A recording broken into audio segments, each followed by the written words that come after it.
My name is Dana Cannone, and this is the Church Recording Studio. My name is Poogie Bell, and I work at Dana's studio.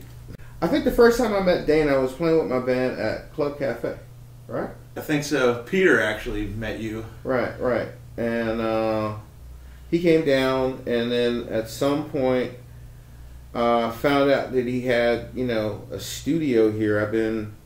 Had worked at a couple of other places. But then when I came here and then saw the facility, I was like, wow, this is the real deal. It's going to be my my fifth record, and I found a great young singer. I was on tour with my band over in Europe in 2010, and I played in Bulgaria and Sofia. And I met this young woman. Her name is Maggie Askalova. And we spoke after the show, and then I completely forgot her. Like, you meet so many people at the end of at a gig. And then one day I had like an epiphany. I went, I need to find a young singer to work with to make some music with. And so I went on Facebook, because that's the world we live in now, right?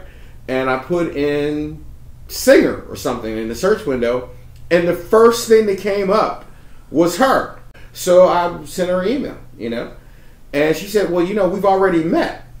And I went, we met, And so she started explaining, well, you came to Sofia, and I came to the show, and we spoke after the gig. So anyway, long story short, I sent her some music, which she sent back, which actually might be the song that we're working on now. It was the first thing she ever wrote anything to. And I was just blown away by what I heard. Since that time, we've been working on, tracks for her own record. We did a song called Smile that, she somehow managed to shoot a video for. So it's, just turned into a good thing. And I figured a way that I could help, to promote myself and her was to have her sing on a couple tracks on a new record. And so on this record, this is the first time that Dana and myself are both going to be executive producer, blah blah blah blah on the whole thing. And I work with some great young Pittsburgh talent, Brett Williams and Claude Flowers. We did the majority of the songwriting, and she wrote lyrics, I wrote lyrics, and so that's what's happening. Without notoriety being a consideration, it's just much more fulfilling work. I mean, it seems like it has a purpose. I think it's going to benefit Poogie's career. It's going to benefit May's career. It's going to benefit my career. I mean, I think you put this much hard work into something, somewhere it's going to come out in the wash that this is going to move forward. And I think we've treated this this whole way of working together differently than I treat a lot of other work situations that I have as far as coming through the studio. I don't know what you're looking for the song. Well, do you want to just see what we end up with here? I have clients that have a finite amount of money to get X amount of product out of, so that they can take that to market and do whatever they're going to do with it. And sometimes it's rushed and not enough. And so their point is to finish a project. Our point is not to just finish a project. To finish a project is unfulfilling in this way. This project is like he just called me today and said, we're going to cut the drums for a song. We've cut the drums on about half dozen times now. But, if you don't have it, you don't have it. We've both argued back and forth over the last days saying, hey, man, if you don't just throw up the faders and have it, you don't have it. Yeah. And I guess, we could spend hours trying to fix. And, so the point is to just get it right. So, yeah. So it feels better to work in that. Now, hope out of that we get notoriety. And, I think my time served, I've been around town enough, and then I'm back into town after, my, stint as a touring guy. Now I'm back in town, and now I'm sort of solidly here, and people are getting to know that I'm here, and, there's enough stuff that's come out of here where it's starting to get a reputation, and it doesn't hurt to have guys like Poogie and, material like the stuff we're working on with May and some of the others we've worked with to kind of really, really stand out amongst the crowd, and I think very quietly we're doing that. You mentioned when before we set up for this that the studio is looking a little lived in. So you guys are like turning it out now. I mean, it's I mean, I love my job. I love making records. I love the recording process of making records. And you have so many people now who have their home studio and garage band and this, that, and the other. And if you get used to listening to that all the time, yeah, I mean, on one level it sounds good, but it's a whole other thing to be in a place where you really can, you know, push your creativity to, you know, to the limit, push your own personal envelope. The process and working through things and getting things to work, you know, with you and for you, it's just really a very fulfilling experience to do that, you know what I mean? And I think that Dana has the same reason why we work together so well is I think he has the same passion, you know, to do that. And, you know, to just like, all right, well, that didn't work, let's try this one. Well, that didn't work, let's, you know, and just keep you know, because you never know. But, you know, I would say that all the people who are at home working on their workstation or the, you know, the garage band or the thing in the house, you know, it's cool, but it's a whole nother, music is a group sport, you know, and yeah, Stevie Wonder did a lot of cool stuff all on his own, so did Prince, and so did a lot of people, but not everybody's going to have a margin of that talent or ability, you know what I mean? So it's cool to you know, to mesh ideas and to work with other people and to be, you know, come up with your own organic thing, whatever that is, you know. And I think a lot of that now, because of the home stuff, is being lost. You know what I mean? And it's a drag, at least for me, from my, you know, coming from the generation that I come from. I don't want to see that end. You know, I'm not mad at dance music or da da da da da or anybody's doing what they're doing, but there's always another level you can get to if you just don't try to do everything by yourself. Just like somebody else's input, somebody else's idea. I think you can instantly recognize it. I mean, things definitely, you know, you can definitely see that at some level. I think it's for me, it's sort of more like the other end of the game. It's convincing people to just own where they are at any given time, and to just, you know, good, bad, or ugly, just to own it and be proud of it at that moment. You know, if you bring in a tape or a CD of a band and say, you know, this is sort of the vein of what my band's music sounds like, and it's some popular artist that they're trying to go down that path, and then, you know, you listen to it and you say, well, we can work in that direction, but a lot of times they're disappointed when they don't sound exactly like that, and it's like they don't realize that, you know, those guys spent $250,000, spent, you know, 6 months in pre-production and, you know, months in the studio. You got to just own what it is that you're doing and just be proud of it, you know. Sometimes just beating a dead horse is not working, you know. Just own it, you know. Put it out, release it, record it, whatever it is, and then move on. You learn so much from that experience that the next project inevitably cures 98% of what was wrong with what you did. And the point is to just move forward, you know. It's okay to sound like you. You know, there's nothing wrong with that. You know, it's like he's just said, you know, you can have, you know, there's nothing wrong with having your favorite artists, favorite styles of music, and this, that, and the other. But at the same time, it's okay just to do your version of that. You know what I mean? You don't have to make it sound like the next guy. I mean, because even if you do achieve, you know, it's like, well, we really like the Chili Peppers, or we really like, you know, 50 Cent, or we really like this artist. Mm-hmm. Even if you achieve it, you're always going to be second best. You know what I mean? Because we already have an original. Nobody cares. I mean, there's a bunch of Elvis personators, right? It was only one Elvis. You know, so why bother? You know? Like he said, own it. This is what you sound like when the microphone came on. When you plugged in your guitar and you played a chord, that's what you sound like. That in itself is the beauty of music. I've learned to eliminate a number of distractions from my life that keep me unfocused from this. Yeah. So, well, we can't use that. We can't use that one there. You know what I mean?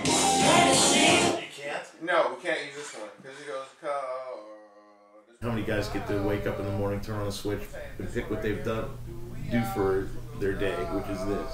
Right. I mean, it's pretty cool, you know, in that, you know, and it's fulfilling in the fact that now it's, you know, the struggle is a little less, you know, a little bit more traffic through here. It means it's a little easier to pay the bills. It's a big responsibility for one person to maintain a large building just as a building, you know, without even regards to the fact that we're operating all this stuff in here. So it was a big adjustment personally, and I'm guessing the early years of that were, you know, kind of took their toll on me. And now with that behind me, it's like it feels great the direction I'm moving. I mean, this record especially, just, I mean, you know, I put on CDs of popular music and know that we're nipping on the heels of that in terms of our sonic capabilities here. I've been very blessed as far as the whole Sideman thing is concerned. You know what I mean? I've done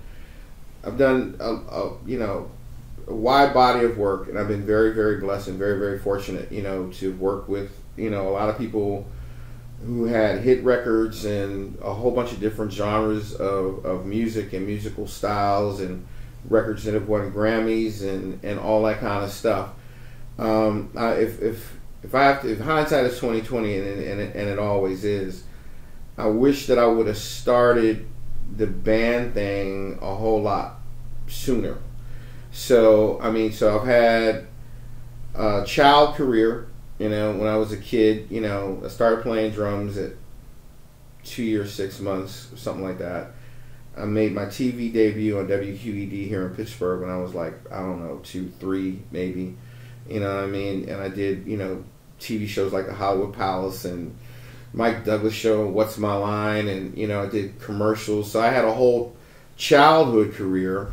And then, as you know, as a teenager, just more and more, you know, through the disco era and the blah, blah, blah, blah, blah, you know, all the way through the 90s, you know, and into the 21st century, you know, as a sideman.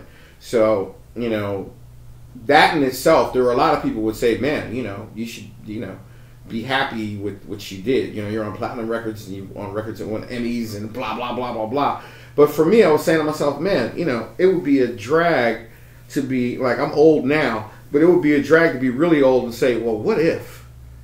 You know, what if? You know, if I had tried, you know? So the band thing has been going on, I guess, about 7, 8 years now. And slowly but surely, with each record and each tour of Europe and each gig, it gets better. It gets better. It's hard. And this whole thing, you know, riding in a Sprinter all over Europe, with 4 or 5 other people with all your equipment in the back and loading in the clubs and this is a young man's sport, you know. Definitely, you know, moving Hammond organs and Leslie's and stuff like my keyboard player has, you know what I mean? So, but when you're on stage, you know, and you're playing your music or music you were involved in, the gratification is just amazing. It doesn't make a difference if the club or the whatever you're playing is sold out or there are 3 people there. You know what I mean? Because you're just so happy to be doing what it is that you do, just on another level of doing it. You know, so I mean, I've, you know, played in Madison Square Garden. I played in Carnegie Hall. I played in the Grand Hall in Monaco. I played in baseball stadiums and all that. And all that was really cool. You know, I mean, you walk out on stage and even though you're not the artist, but you walk out on stage in Madison Square Garden and it goes, you know, it's like, damn, this is cool, you know. But it's more cool to be able to do it for yourself. You know, again, I'm not knocking anything that I did or you know, it's great. And a lot of people wish they could have had the kind of career that I have or have had, or however you want to look at it, as a sideman. But making my own records, coming here, working with Dana, the recording process, the final product, and all that kind of stuff. Even if, you know, in the back of your mind you're saying, well, damn, I'm doing all this work, somebody's just going to download it for free. But it's still, even with that, it's still really gratifying to do your own thing. Well, we've had to be creative even with what we've done. I mean, one of his big issues in touring Europe is, like, getting on an airplane with, you know, 400 CDs to, like, sell over the course of a tour. Right. Pay the tariffs on when you get to customs and give the club their cut and stuff. So now at this point, the back catalog of records is now this USB flash drive with a nice little Poogie Bell logo on it. Yeah. They go in a plastic baggie in your suitcase. There ain't no tariff. There ain't no extra baggage fee. And if you can sell it to a guy at the club, there ain't no cut. Yeah. So, I mean, it's direct to the thing. And now, you know, you've given someone a useful product that they can carry around in their pocket. They can put this in with their music collection, and now they've got a USB and it's got your name on it. As it starts to take off, you say, well, you know, here's the deluxe package, the tube with the T-shirt, and then, you know, maybe the keychain, the whatever.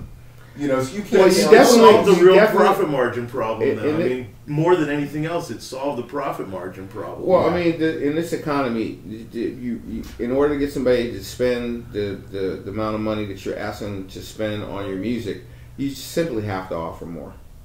You know what I mean? So every record that I've ever made, you know, on my sixth one, all 5 records and the artwork and all the credits and everything are on the flash drive. Yeah. You know, so when you say, and you're at a show in Europe and you say, all right, well, look, you can buy my CD for 10 euros, but you can get all my music for 20 euros. And not only that, when you're done, you have a flash drive that you might need to put some report or some business thing on it. You know what I mean? Yeah. Plus, you get the album art. You get all that stuff that you used to get back in the heyday of vinyl. Yeah. You used to get a lot of cool stuff with. Exactly. Put a picture gallery on it. You know, for my gigs and you know. So, but yeah, you have to really, really, really be creative because you have so many people now who tell you, well, you know, I have 7,599 million songs on my iPad. Now they don't care how hot it sounds. But they got all this music, so they feel like they got a lot. You know what I mean? You know, so you really do have to be creative. If you need some quality drumming, call us. We got you covered. No matter what style of music, hit us up on Facebook. Poogie Bell 3, Poogie Bell Band. Find me, and we'll hook you up. We just did a project for a singer over in Italy. And it came out really nice. It was a kind of rocky hip-hop-ish thing, you know. And we've done those type of things before. So, yeah. And I'll also say, if you're looking to take your project or whatever it is you're doing, give Dana a call. Don't kid yourself. You'd be, you know, yes, you're going to spend money, but it's going to be good money spent at the end of the day. Because the man's a true professional and he knows his gig. I wouldn't be sitting here if he didn't.